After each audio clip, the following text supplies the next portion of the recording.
Imagine waking up one morning, scrolling through your phone, only to discover that the life you've built, the titles you've worn with pride, the privileges that set you apart from the rest of the world, all of it has vanished overnight. How would it feel? What would run through your mind as the world suddenly treats you not as royalty, but as a stranger to the very institution you once belonged to? This is not a scenario from a dramatic novel. This is exactly what happened to Meghan Markle, Duchess of Sussex. Overnight, the world shifted beneath her feet, and the whispers of palace insiders became deafening truths. And behind it all, one revelation sent shockwaves through the monarchy, through the media, and through every palace corridor. Prince Harry spoke.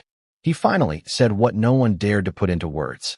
He told the palace, in no uncertain terms, that Meghan Markle no longer represented the royal family. That he could no longer defend her. That he could not keep up the charade any longer. And in that moment, everything changed. Before we continue, please hit the like button, subscribe to the channel, and turn on the notification bell for updates. But why now? Why has this story erupted at this exact moment? The answer is more complex than it appears. For years, Meghan Markle's rise from American actress to one of the most influential members of the royal family was watched with fascination, awe, and, at times, suspicion. Every step of her journey, from her engagement to Prince Harry, to the global spotlight she commanded, to her own charitable initiatives, was meticulously analyzed, dissected, and debated. The public adored her, critics questioned her, and the palace watched, waiting. Waiting for cracks, waiting for missteps, waiting for the moment when the illusion of perfect royal composure would falter.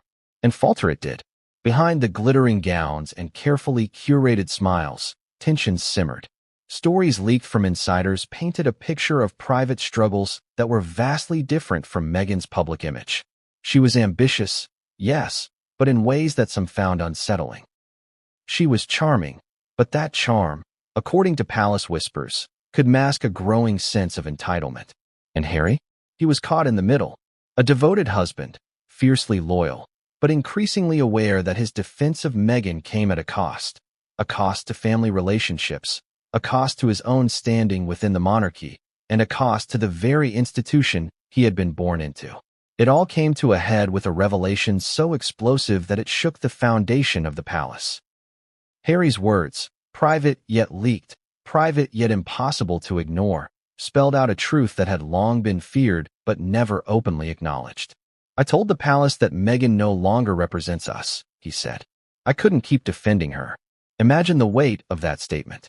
The walls of Buckingham Palace, Windsor Castle, and every royal residence reverberated with the implications.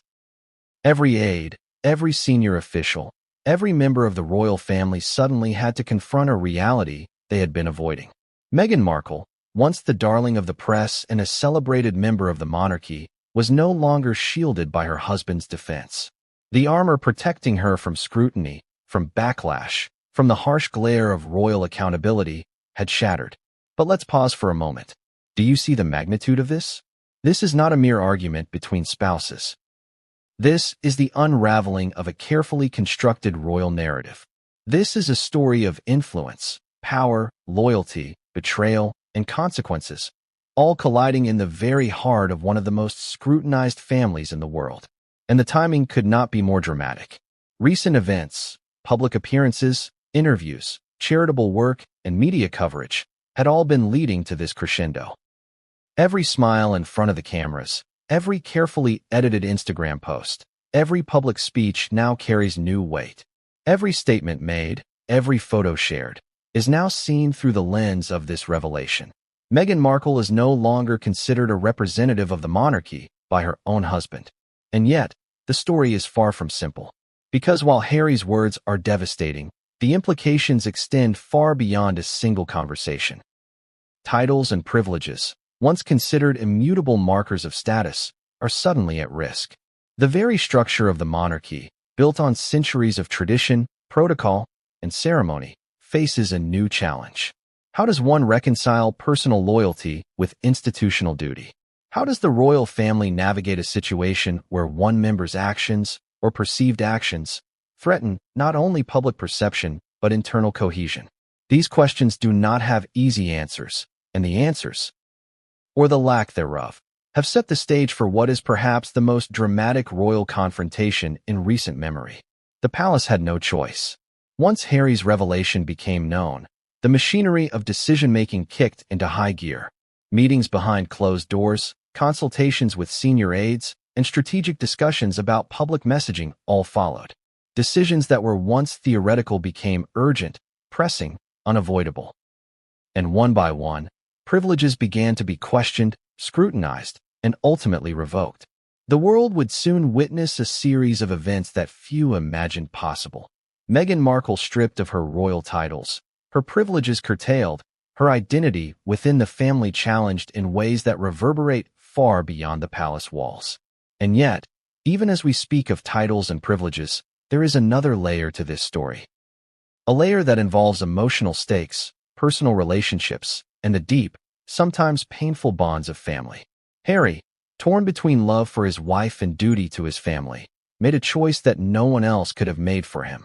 And Meghan, faced with the consequences of that choice, now finds herself in a position of unprecedented scrutiny. Every action she takes, every statement she issues, every interaction with the media becomes a matter of public debate. And through it all, the question remains, what happens next? This is where the true drama begins. Because while the world reacts to the headlines, the palace braces for fallout. How will the monarchy maintain its image of stability? How will other family members respond to the perceived betrayal? What does this mean for the legacy of King Charles, for Prince William, and for the younger generation of royals who are watching these events unfold? And most importantly, how does Meghan navigate a world that has suddenly turned against her, despite once adoring fans and allies who once celebrated her every move? The layers of intrigue, scandal, and human emotion in this story are staggering. We are not merely talking about lost titles or revoked privileges. We are talking about trust broken, loyalties tested, and secrets exposed. This is a tale of ambition and consequence, love and betrayal, power and vulnerability. Every twist, every revelation, every clandestine conversation contributes to a narrative so compelling that it has gripped global audiences, driven media cycles, and ignited debate across continents. And while some may take sides, the truth remains nuanced, multifaceted, and far from fully revealed. By the end of this story, you will have a full understanding of what led to this unprecedented royal decision. You will learn the moments that built tension behind closed doors, the leaks that shaped public perception, and the precise words from Prince Harry that triggered a cascade of consequences. You will see the interplay of human emotion, public expectation, and institutional protocol in ways that few have ever witnessed. And you will be left asking the ultimate question. How does one recover from being stripped of everything that once defined them, while the world watches every step of the journey? And as we embark on this journey together, one final thought lingers. While Meghan's story is dramatic, it is also deeply human. Ambition, love, conflict, and consequence. These are themes that resonate far beyond the palace walls. We will explore them all, uncovering secrets, exposing contradictions, and revealing truths that some hoped would never see the light of day. So brace yourself, because what comes next is not just a story about royalty. It's a story about power, choice, and the human heart. And the revelations that are about to unfold will shock even the most seasoned royal watchers. And yet, as you think you understand the story, as you prepare to follow each twist and turn, remember this. The opening revelation, Harry's words, the stripping of titles, the loss of privileges, is only the beginning. What comes next will expose secrets, betrayals, and shocking truths that no one saw coming. The palace is far from silent, and the world is waiting. And just when you think the story has reached its peak, the next revelation will make everything you thought you knew seem incomplete, misleading, and, in some ways, entirely wrong. Not all is as it seems behind the gilded walls. That line might sound like something from a dramatic novel, but in the halls of Buckingham Palace and Windsor Castle, it became an unsettling reality. For months, perhaps years, whispers had been circulating among the staff, aides, and courtiers, subtle, almost imperceptible murmurs of unease that hinted at deeper fractures. At first, they were brushed off as palace gossip, the inevitable rumors that swirl around royalty. But as time went on, the whispers began to form patterns, and patterns began to suggest a truth that no one wanted to acknowledge openly. Meghan Markle, once hailed as a fresh and modern addition to the monarchy, was quietly at odds with the institution itself. Imagine working in an environment where every gesture, every word, every glance could have repercussions. The palace is not just a home. It is a machine, a centuries-old institution that thrives on decorum, protocol, and a strict hierarchy. Even the smallest deviation from expected behavior is scrutinized, noted, and remembered. Staff members learned quickly that discretion was not just valued, it was essential. And yet, the moment Meghan arrived, there was a palpable shift. Subtle signs of tension emerged. Aides whispering in corridors, palace employees exchanging uncertain glances, and an unmistakable undercurrent of anxiety that suggested all was not well behind the public smiles and the carefully staged photo ops. The tension did not erupt overnight. It started with minor incidents, disagreements over protocol, misunderstandings about schedules, small clashes over how events were managed. On the surface, these may have seemed inconsequential. But within the palace, these small disruptions are magnified. They ripple outward, influencing relationships, trust, and the delicate balance of power. Staff members who once revered Meghan for her charisma and charm began to notice inconsistencies, decisions that seemed driven more by personal ambition than by the responsibilities of royal duty. Observers noted moments when Meghan's public persona, polished and immaculate, sharply contrasted with private interactions that were, at times, described as tense, dismissive, or demanding. The staff, whose loyalty is often unquestioned, found themselves caught in impossible positions. Some admired Meghan's determination, her drive to modernize charitable endeavors, and her dedication to causes she championed. Others worried about the implications of her approach. Decisions that bypassed traditional protocols, statements made without consultation, and an increasing sense of independence that some perceived as defiance.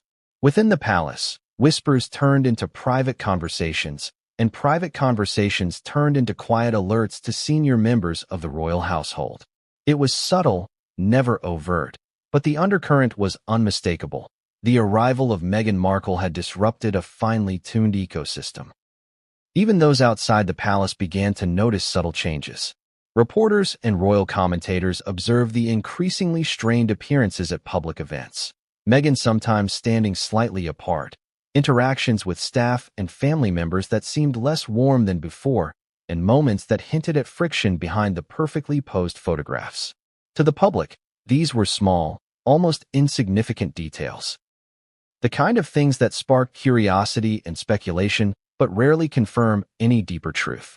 Yet for those within the palace, they were signals, a warning system indicating that tensions were growing, that relationships were being tested, and that the equilibrium that had sustained the monarchy for generations was quietly being challenged. It was during these months of subtle friction that Harry found himself increasingly caught between two worlds. On one side was his loyalty to Meghan, his partner, the woman he had vowed to stand by through public scrutiny and personal challenges.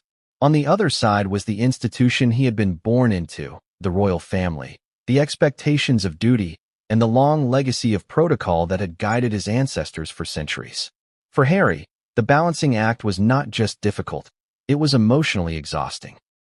Every decision became a negotiation, every word spoken required careful consideration, and every public appearance was a performance layered with private anxieties.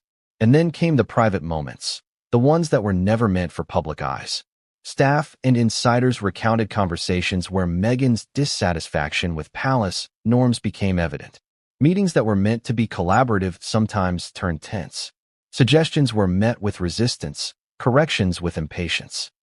Some aides began to feel that Meghan was less interested in learning the ropes of the monarchy and more intent on reshaping them entirely in her image. These were not accusations made lightly. They were observations from people who had dedicated their lives to the institution, who had seen countless newcomers integrate with grace and humility. Meghan, they felt, was different. And different, in the palace's eyes, was dangerous. Yet it wasn't just about protocol or etiquette. At the heart of the tension was a clash of values. Meghan came from a world where individual expression, media presence, and public influence were paramount. The monarchy, by contrast, values discretion, collective representation, and a careful management of public perception.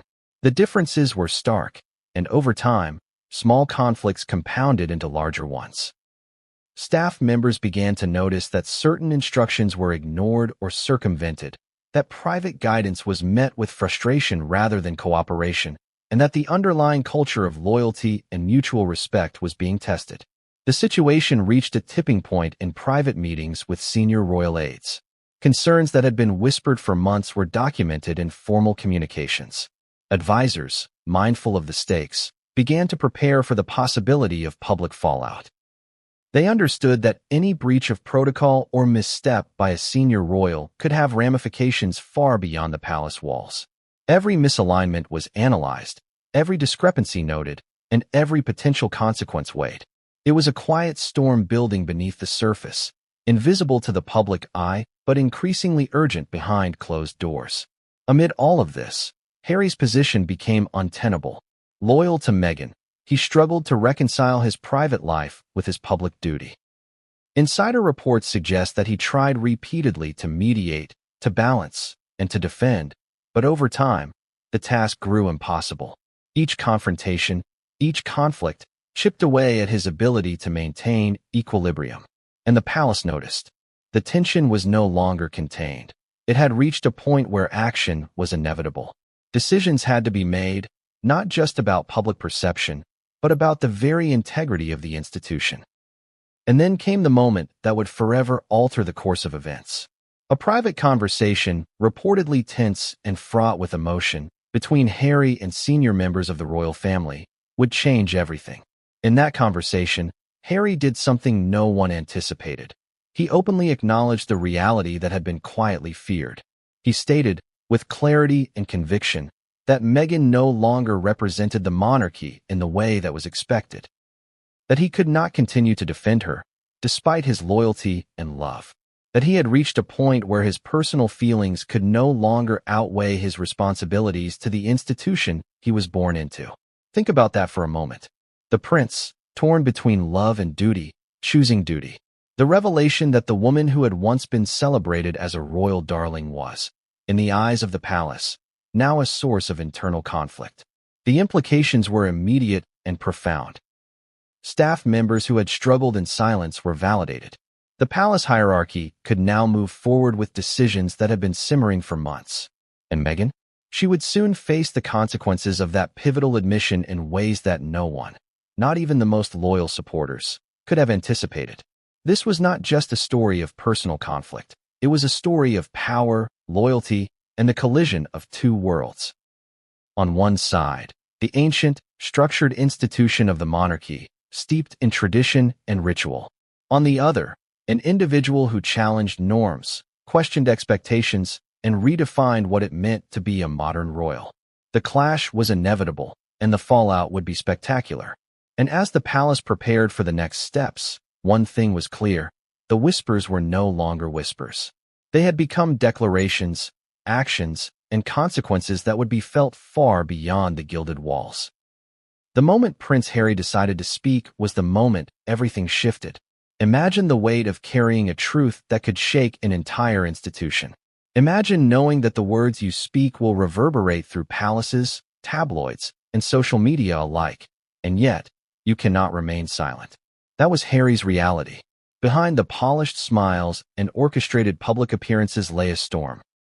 One that had been quietly brewing for years, fueled by tension, private disagreements, and an unspoken understanding that the monarchy and Meghan Markle's ambitions were no longer fully aligned. It began subtly. For months, palace insiders noticed Harry's increasing unease. He would listen intently in meetings, offer guidance in public, yet in private, his frustrations grew. He wanted to defend Meghan.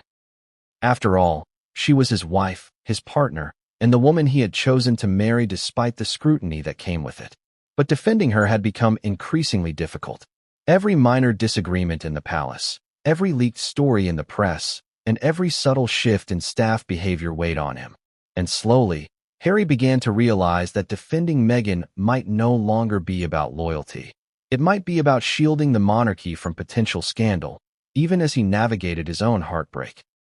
The tipping point reportedly came during a private meeting with senior palace officials. Harry had tried for months to mediate, to balance the tension between his wife and the institution he was born into. He had believed he could bridge the gap, that he could maintain harmony, that love alone could resolve what protocol could not.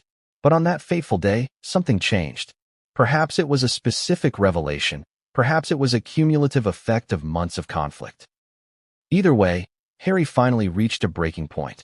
He leaned forward, voice steady but tinged with emotion, and said what no one expected. Think about that statement. The weight, the courage, the betrayal, or at least the perceived betrayal, embedded within those words. Harry was not simply criticizing his wife. He was exposing the core of a conflict that had been carefully hidden from the public eye. This wasn't gossip. This wasn't a fleeting rumor. This was the heir to a centuries-old monarchy stating that one of its own was no longer in alignment with its values, that she had crossed a line from which there was no immediate return. The implications were staggering. Staff members, aides, and even family members who had been uncertain suddenly understood the gravity of the situation. Harry had opened a door that could never truly be closed. What makes this moment even more shocking is the personal cost for Harry. Speaking out against his wife was not a decision made lightly. There are whispers of long, private nights of deliberation, hours spent weighing the consequences, consulting confidants, and battling his own emotions. He knew that the statement would not only strain his marriage, but would also position him at the center of a media firestorm. He understood that public perception could shift overnight, that friends and supporters might question his motives, and that the palace itself could interpret his words in ways that could alter his role and standing. Yet he spoke anyway, because he realized that silence was no longer an option. Insiders say that after his revelation, the palace immediately mobilized. Conversations that had been private and speculative became urgent and formal.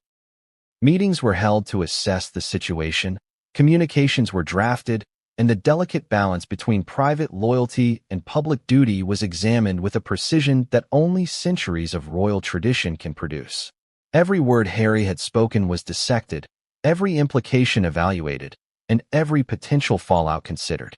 It was a moment of reckoning, not just for Meghan, but for Harry himself and for the monarchy at large. But Harry's confession did not exist in a vacuum. The media, always vigilant for royal drama, began to sense a shift even before the words became public. Leaks, subtle hints, and unexplained movements within the palace all contributed to a growing narrative that the marriage of Harry and Meghan was under unprecedented strain, and that the relationship between Meghan and the monarchy was no longer harmonious. Public fascination reached new heights. Headlines speculated endlessly. Was this the beginning of a formal break? Was Meghan about to lose her titles? Would Harry face criticism for speaking out? Each question fueled curiosity, and every answer remained just out of reach. A perfect storm of suspense and speculation. And while the public watched and waited, Harry's personal struggle continued behind the scenes. Imagine the dichotomy. The world sees a confident prince, poised, articulate, handling pressure with composure. Inside, however, he wrestles with conflicting loyalties, the fear of public judgment, and the knowledge that speaking the truth about Meghan could have irreversible consequences. There is no script for this kind of situation. There are no rehearsals. Every decision carries monumental weight, not just for the present, but for the future of the monarchy, the legacy of the royal family, and the emotional lives of those involved. This is where the true drama of Harry's silence, and then his breaking of it, becomes most apparent. By acknowledging that Meghan no longer represents the monarchy, he effectively set a precedent.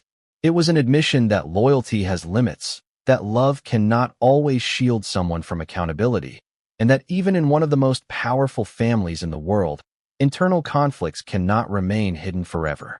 The palace, long accustomed to discretion and discretion alone, was forced to act. Decisions that might have been delayed indefinitely suddenly became unavoidable. Titles, privileges, and responsibilities, all of them came under scrutiny.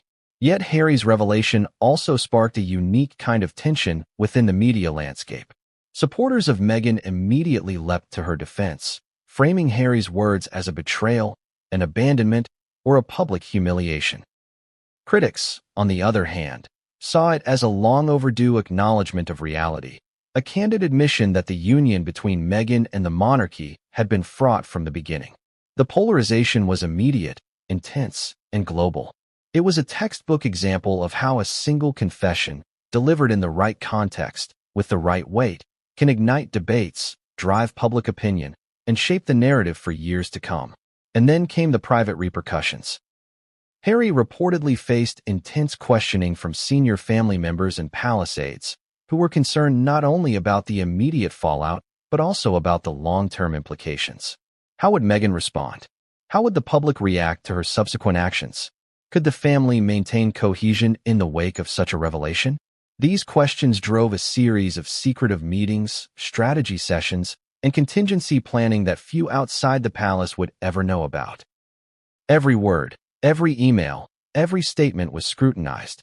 The palace machinery, designed to absorb scandals and maintain public image, now had its largest test yet. One of its most prominent members had publicly acknowledged a fundamental rift within the family. But the story did not end there. Harry's confession was just the opening act in a drama that would unfold in ways no one could have predicted. The palace's response, Meghan's private reactions, the public outrage, and the media frenzy were all set in motion by that single, momentous declaration.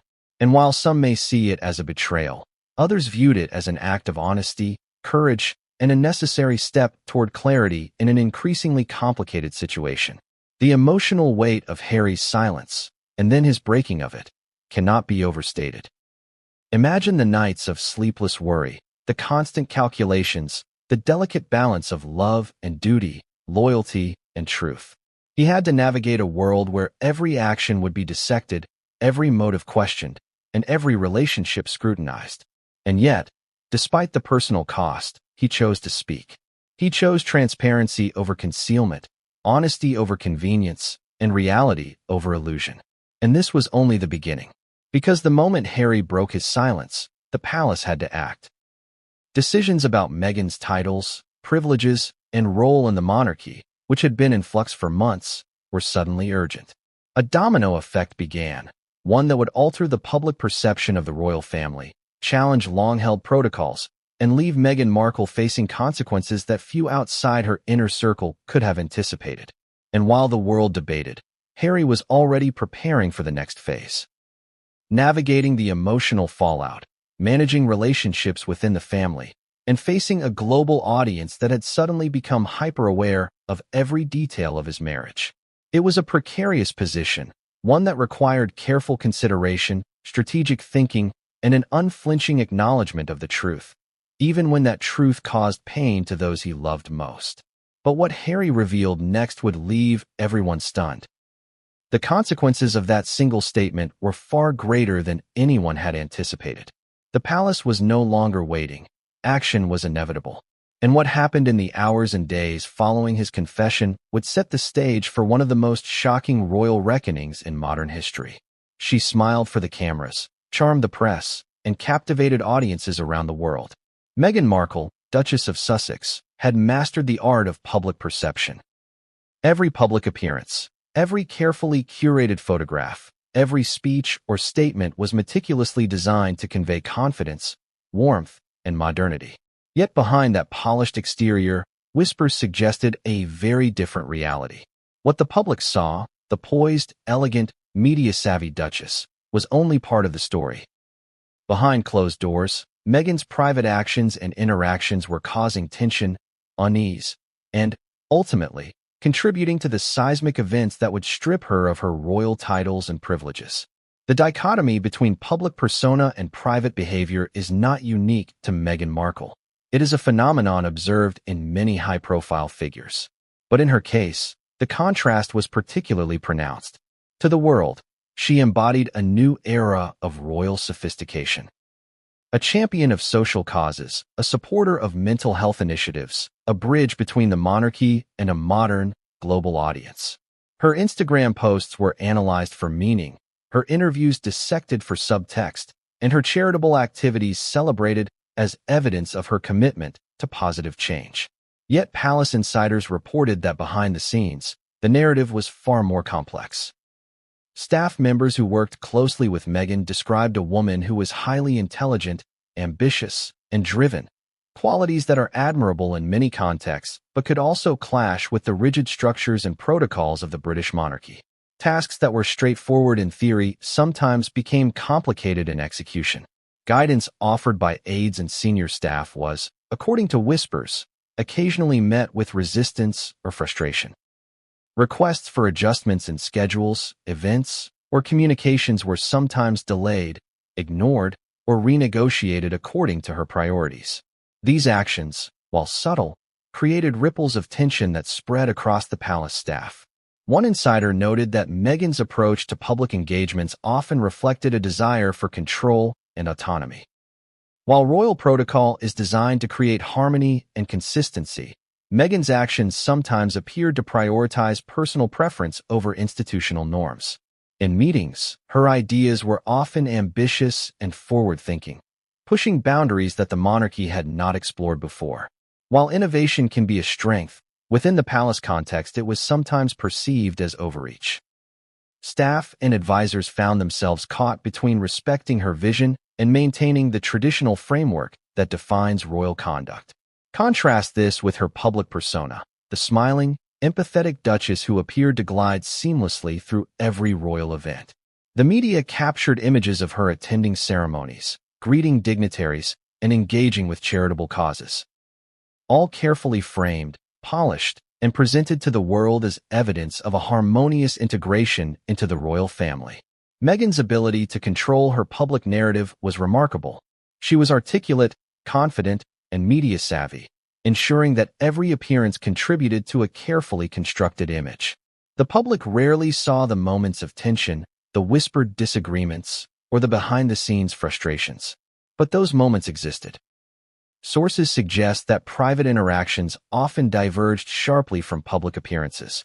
Tasks that seemed simple, scheduling meetings, coordinating events, following established protocols, sometimes became arenas of subtle conflict. Staff members reported feeling micromanaged or disregarded at times, while others noted instances where guidance from senior aides was resisted. While Meghan was undoubtedly intelligent and capable, her approach challenged the established hierarchy in ways that made palace employees uneasy. There were also reports of incidents in which private behavior seemed at odds with public statements. In public, Meghan advocated for transparency, fairness, and inclusion. In private, however, some insiders described situations where she was assertive to the point of aggression, strategic in ways that could be perceived as manipulative, or unwilling to compromise on decisions that impacted others. The contrast between the public narrative and private reality created a dissonance that palace staff could not ignore. Every small incident compounded the perception that Meghan was not fully aligned with the expectations of the royal family. The tension was not limited to administrative or procedural issues. Relationships with other members of the family reportedly began to fray. Meghan's interactions with her in-laws and senior royals were, according to insiders, sometimes strained. While she maintained politeness and courtesy in public settings, private encounters occasionally revealed friction. Differences in opinion about traditions, protocols, or public messaging could escalate into disagreements. Harry, caught between defending his wife and maintaining harmony with his family, found himself increasingly stressed. He was aware of the growing narrative that Meghan's private actions were contributing to internal conflict, and it weighed heavily on him. Public perception, however, remained largely in Meghan's favor. Social media followers, fans, and global audiences continued to celebrate her. Headlines praised her elegance, advocacy, and progressive approach to charity and media engagement. But behind the scenes, the picture was more nuanced. Palace aides worked tirelessly to manage the tension, often mediating disputes or smoothing over misunderstandings before they became public. The dual reality, Meghan as public darling versus Meghan as private disruptor, created a pressure cooker environment, one in which every minor conflict could escalate into a major incident.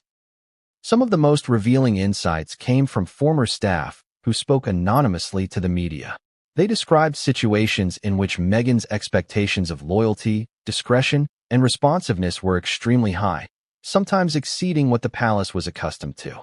While ambitious and intelligent leaders often possess these qualities, the palace operates within centuries-old traditions that require careful negotiation and respect for established protocols.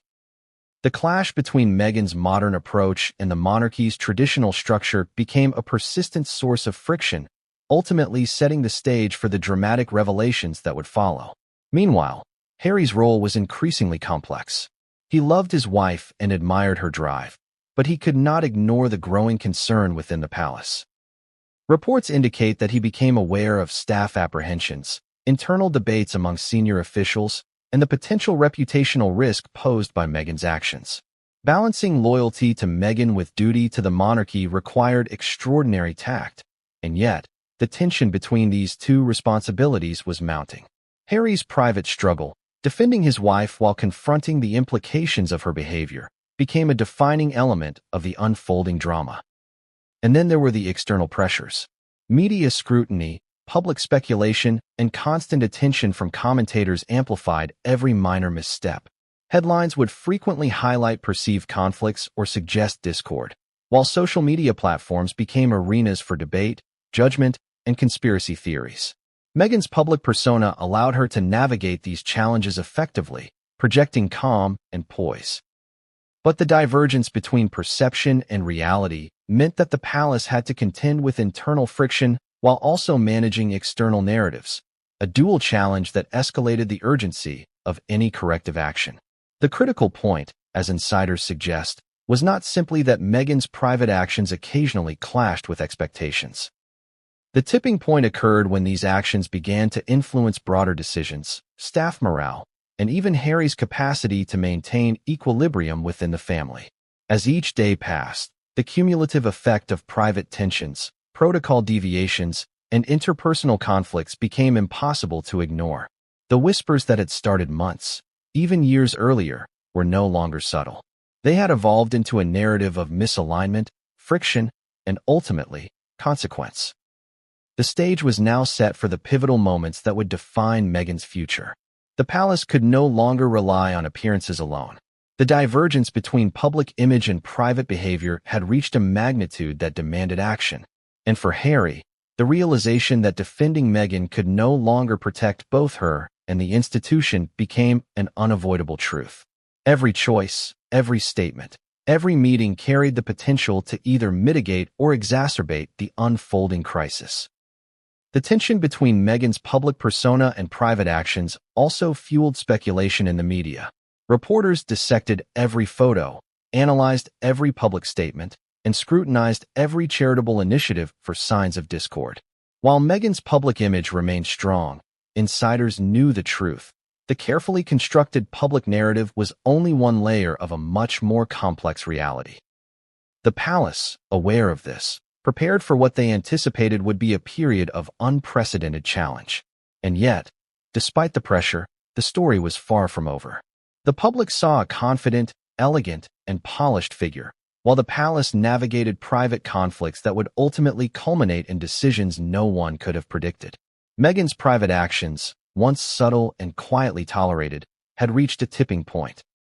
They created a ripple effect that extended to staff, advisors, family members, and ultimately, to Harry himself. The stage was set for revelations that would shock the world, challenge perceptions, and redefine the boundaries of loyalty, duty, and consequence within one of the most powerful families on the planet. Hidden messages, leaked letters, confidential reports. The palace was suddenly a treasure trove of secrets that no one outside could have anticipated. Every corner of Buckingham Palace, Windsor Castle, and the private estates held whispers of what had truly been happening behind closed doors. Staff members, aides, and insiders who had once observed tensions in silence now became part of a mosaic of evidence, pieces of a puzzle that were slowly coming together to reveal a picture the world was unprepared for. And at the center of it all, Meghan Markle. It started with small leaks. A note left carelessly in a shared office. A brief comment overheard in a hallway. A diary entry glimpsed by an unsuspecting aide. None of these by themselves would have mattered, but when collected, analyzed, and cross-referenced, patterns began to emerge. Patterns that showed not only discord but actions and decisions that challenged the structure, tradition, and expectations of the monarchy. Each fragment of evidence became a thread, weaving a tapestry of intrigue, tension, and impending consequence. One of the most striking examples involved internal communications that highlighted clashes between Meghan and senior aides. Reports described instances where guidance or protocols were ignored, rescheduled, or circumvented. Emails between advisors showed polite suggestions being met with delays or subtle refusals. In one instance, a detailed plan for a charitable event, including timing, guests, and messaging, was adjusted without consultation, leaving staff scrambling to maintain order. Such actions, while seemingly minor, were amplified by the centuries-old culture of the palace, where adherence to protocol is both a sign of respect and a mechanism of control. Leaked letters added another layer of drama. Some were notes from advisors attempting to caution Meghan against actions that could disrupt harmony. Others were internal memos detailing observations about how her behavior affected staff morale. There were reports of tone, phrasing, and even emotional undertones being noted. Perhaps the most damaging were reports and internal investigations that compiled a broader picture. According to palace insiders, detailed assessments were made regarding her approach to events, media interactions, and personal priorities. These documents were created not to scandalize, but to prepare senior officials and family members for the long-term implications of her behavior. Staff noted that these reports included timelines, observations, and even comparative analyses against the behavior of other royal family members in similar positions. What emerged was a comprehensive understanding of the impact Meghan had on both her immediate surroundings and the wider institutional environment. Even casual interactions became evidence. Sources indicate that minor disagreements, perceived slights, and miscommunications were logged and reviewed. Staff began noticing patterns. When Meghan's preferences clashed with established protocol, confusion followed. When her ambitions conflicted with tradition, tension escalated. Over time, these seemingly small incidents accumulated into a body of evidence, suggesting a broader trend of friction and disruption. The palace, ever aware of the delicate balance between loyalty, duty, and public image, could no longer treat these as isolated incidents. The leaks themselves became a story within the story. Some were intentional, others accidental. Palace insiders describe a mix of careful discretion and inadvertent exposure. A personal assistant might leave a note where it shouldn't have been. A secretary might mention an internal disagreement in an offhand comment that reaches the wrong ears. A draft email meant for private circulation could end up in the hands of someone with media access. Each leak, no matter how small, fed the growing narrative that Meghan's private actions were increasingly out of step with her public image. And then there were the surveillance reports, not CCTV in a scandalous sense, but detailed observations maintained by palace security and staff to monitor events, interactions, and behavior during public and private engagements. While standard for senior royals, these reports became critical in tracing patterns that highlighted inconsistencies between Meghan's public conduct and private behavior. Observations noted subtle tensions, body language, tone of voice, and interpersonal dynamics that corroborated earlier reports from aides and internal communications. Taken together, they created a picture that was impossible to ignore. The evidence wasn't just about policy or protocol, it was deeply personal. Staff reported emotional responses to Meghan's behavior, stress, anxiety, and, at times, fear of missteps that could trigger confrontation or public embarrassment. A culture of high performance existed in the palace, but the presence of tension and conflict altered the usual rhythms of work. Staff who had once felt confident in their duties began second-guessing their decisions, aware that a small mistake could escalate into a major issue. This emotional ripple effect further reinforced the idea that Meghan's private conduct had tangible consequences beyond any public perception. But perhaps the most shocking elements of these leaks involved communications that revealed not just friction, but a degree of strategy and awareness on Meghan's part. Some messages, notes, and reports suggested that she was conscious of the impact her decisions and behavior had on the palace ecosystem. In certain instances, aides interpreted actions as deliberate attempts to assert autonomy or influence outcomes. It was as if she understood the levers of power within the monarchy and, while publicly cooperative, was privately testing boundaries, asserting influence, and reshaping interactions to suit her objectives. This combination of strategic behavior and private friction set the stage for the dramatic events that would follow. The accumulation of leaks and evidence eventually made its way to senior members of the royal family. Advisors prepared comprehensive summaries, outlining both patterns and consequences. Discussions were held in private, with careful attention to how the public might react if the information became known. The palace had to consider not only Meghan's actions, but also Harry's role in mediating, defending, and responding to them. It was a delicate calculus. Balance the truth, maintain public image, and ensure the stability of the institution. At the heart of all this was a fundamental question. How do you reconcile the charisma and influence of a popular duchess with the rigidity and traditions of a centuries-old institution? Meghan's public persona was undeniable. She was loved, admired, and celebrated across the globe. But the palace could no longer ignore the evidence suggesting that her private actions were creating a disconnect, a friction that threatened internal harmony and posed reputational risks. And for Harry, this presented an impossible dilemma: defend the woman he loved and risk destabilizing the monarchy, or acknowledge the evidence and prepare for consequences that would be devastating for both Meghan and himself. The stage was set. With leaks, reports, and evidence meticulously documented, the palace now had a clear, albeit deeply troubling, understanding of the situation. Meghan's private actions, once subtle, had accumulated into a narrative that could no longer be contained. Senior officials began discussing potential consequences, from adjustments to privileges to, ultimately, the revocation of titles. Each discussion was a careful negotiation, balancing legal considerations, family dynamics, and the weight of public perception. Every decision had far-reaching implications. And while the palace analyzed the evidence, Harry's revelation that Meghan no longer represented the monarchy gave those findings unprecedented weight. What had been a series of private concerns now intersected with public truth.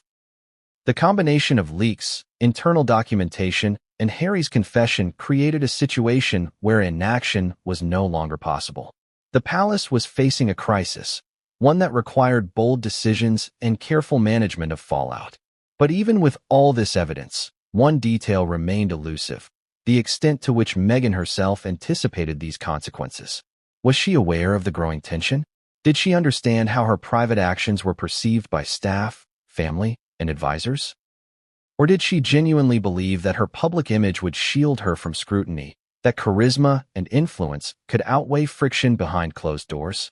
These questions added an additional layer of intrigue to an already explosive situation. And as the palace prepared for the next steps, one thing became clear: the accumulation of leaks and evidence was only the beginning. They painted a portrait of tension, friction, and misalignment, but they also set the stage for a series of dramatic actions that would ultimately redefine Meghan Markle's place within the royal family. The private world that had once shielded her was now exposed, and the consequences of that exposure would be felt by everyone involved, from staff and advisors to Harry himself, and ultimately, to Meghan Markle. It wasn't easy for Prince Harry. Not at all. Imagine carrying a truth so heavy that keeping it inside felt like betrayal, and yet speaking at risked tearing apart the very bonds you had spent a lifetime nurturing. For weeks, months, maybe even years, Harry had been navigating the impossible, defending Meghan Markle, the woman he loved, while witnessing the private tensions, missteps, and challenges she created within the palace walls. Every conversation, every incident, every note or leaked letter had chipped away at his ability to maintain equilibrium. And then, in a private moment of clarity, he decided that silence was no longer an option. He would speak, not to the press, not in a public statement, but to the palace, to the people who mattered, to those whose lives were intertwined with his own. The setting was intimate, yet fraught with tension. Senior members of the royal family had gathered: King Charles, trusted advisors, and a handful of aides who had been monitoring the growing situation for months. Harry's expression was serious, his posture measured. Every eye in the room recognized that the moment had come. A confession that would forever alter the narrative, a revelation that would change Meghan's place within the monarchy, and a declaration that would reverberate far beyond the palace walls. "I told the palace that Meghan no longer represents us," Harry said. The room fell silent.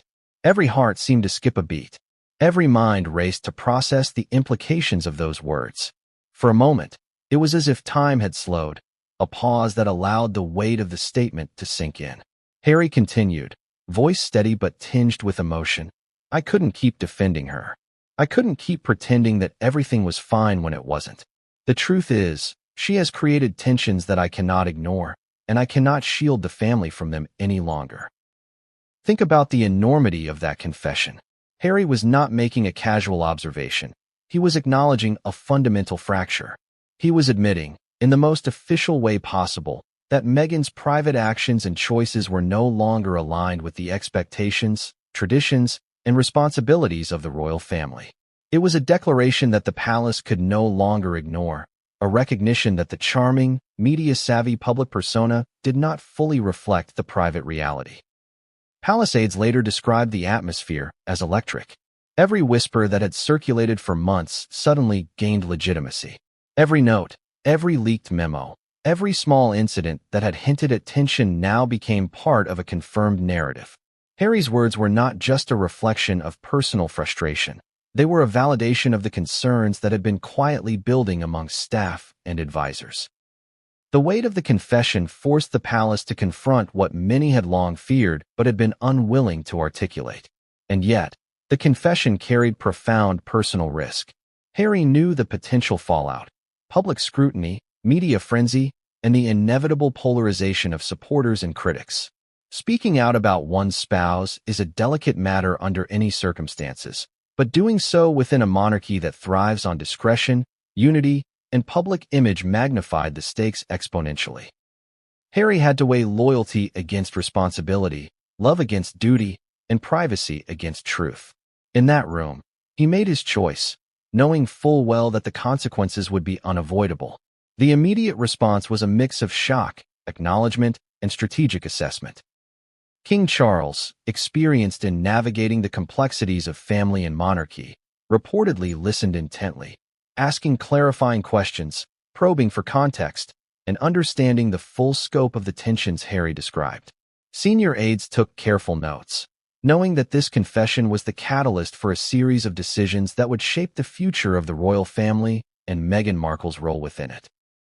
The palace machinery, designed to handle crises, had been activated in a way that would be unprecedented in its modern history. One of the most dramatic aspects of Harry's confession was the clarity with which he delineated the personal from the institutional. He expressed deep love and respect for Meghan, acknowledging her intelligence, charisma, and contributions. Yet, he juxtaposed that with an unflinching recognition of the disruption her private actions had caused within the palace. By doing so, he framed the situation not as a vendetta or a personal attack, but as a matter of institutional necessity. He conveyed that the monarchy's stability, protocol, and cohesion were paramount, and that shielding Meghan from accountability was no longer an option. The confession also revealed a broader truth about the challenges of balancing personal loyalty with institutional duty. Harry's position was unique. He was not only a member of one of the most powerful families in the world, but also a husband who had vowed to support and defend his spouse. Navigating the intersection of love and duty, private life and public responsibility, became a delicate and emotionally taxing endeavor. His decision to speak out demonstrated both courage and the inevitable consequences of conflicting loyalties. Following the confession, internal communications intensified. Advisors began drafting potential responses, assessing the impact on public perception, and planning the next steps. Every word Harry had spoken was scrutinized, both for its immediate implications and for the precedent it set. The palace understood that action was necessary, and that delay could exacerbate the already significant tension. Conversations that had once been theoretical became urgent and unavoidable. Decisions regarding Meghan's titles, privileges, and responsibilities were suddenly at the forefront of strategic discussions. At the same time, Harry faced the emotional consequences of his confession. Speaking out about a spouse in such a high-profile environment carries intense personal weight.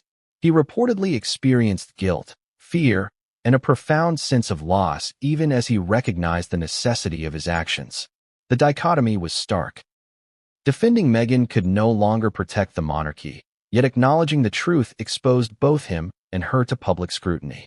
He had chosen transparency, but transparency, in this context, was as perilous as it was necessary. The confession also ignited a media firestorm. Even though Harry's words were initially private, leaks inevitably followed. Journalists and royal commentators quickly seized upon the revelation, framing it as one of the most significant fractures in modern royal history. Headlines speculated about the implications for Meghan's status, the family dynamics, and Harry's own position within the monarchy. Social media exploded with debate, analysis, and speculation. Supporters of Meghan decried the confession as betrayal. Critics hailed it as an overdue acknowledgement of reality. The polarization was intense, global, and immediate. But beyond the public scrutiny, the confession catalyzed decisive action within the palace.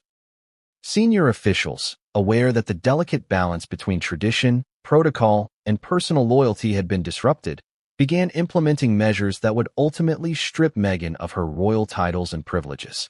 Every detail, from ceremonial roles to financial considerations, was examined in light of Harry's words.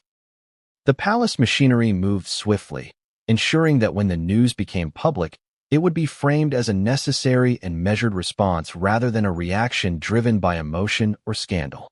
What makes Harry's confession so dramatic is not only the content, but the timing. It came at a moment when tensions were already high, when leaks and reports had accumulated, and when the palace could no longer avoid confronting the reality of Meghan's private actions. His words acted as a trigger, converting speculation and tension into actionable consequences. What had been quietly simmering behind palace doors was now undeniable. A fracture had been exposed, and the reverberations would affect every member of the family, every palace aide, and every aspect of Meghan's role within the monarchy. And as the palace moved to respond, the implications for Meghan became increasingly severe. Her public image, carefully curated and widely admired, could not shield her from the consequences of her private actions and Harry's confession. Titles and privileges, once assumed to be permanent markers of status, were suddenly in jeopardy. The palace recognized that action was necessary not only to preserve tradition, but also to maintain institutional integrity. Harry's revelation had forced their hand, and there was no turning back. Yet even amidst the fallout, one question lingered. How would Meghan respond when confronted with the consequences? How would Harry navigate the emotional and relational complexities that his confession had set in motion? Would the public sympathize with her, condemn her, or simply watch as the drama unfolded in real time? The answers to these questions would shape the next chapter of this extraordinary story, setting the stage for revelations, conflicts, and consequences that no one could have predicted. From Duchess to commoner in a heartbeat.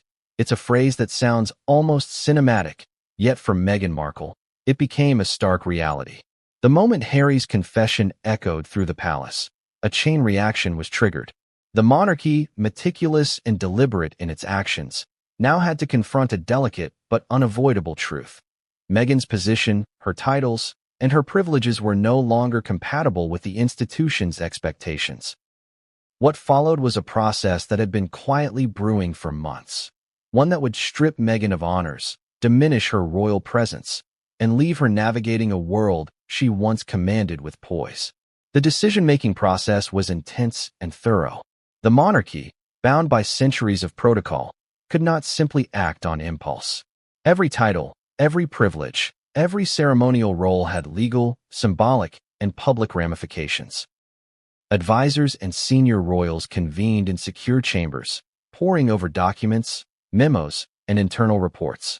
They weighed the evidence meticulously, the leaks, the private tensions, Harry's confession, and the patterns of behavior that had repeatedly challenged the palace's established norms. Every action required precision. Every statement had to anticipate media scrutiny, public reaction, and potential backlash from Meghan's global supporters. It began with an inventory of privileges. Titles such as Duchess of Sussex, honorary military appointments, ceremonial roles in charities, and official duties tied to the monarchy were all examined. Some titles were personal, some were symbolic, and some were tied directly to public responsibilities. Each was scrutinized under the lens of whether Meghan could continue to uphold the standards, expectations, and responsibilities that came with them. Staff members familiar with these titles explained that removing them was unprecedented but legally and institutionally justified under the circumstances.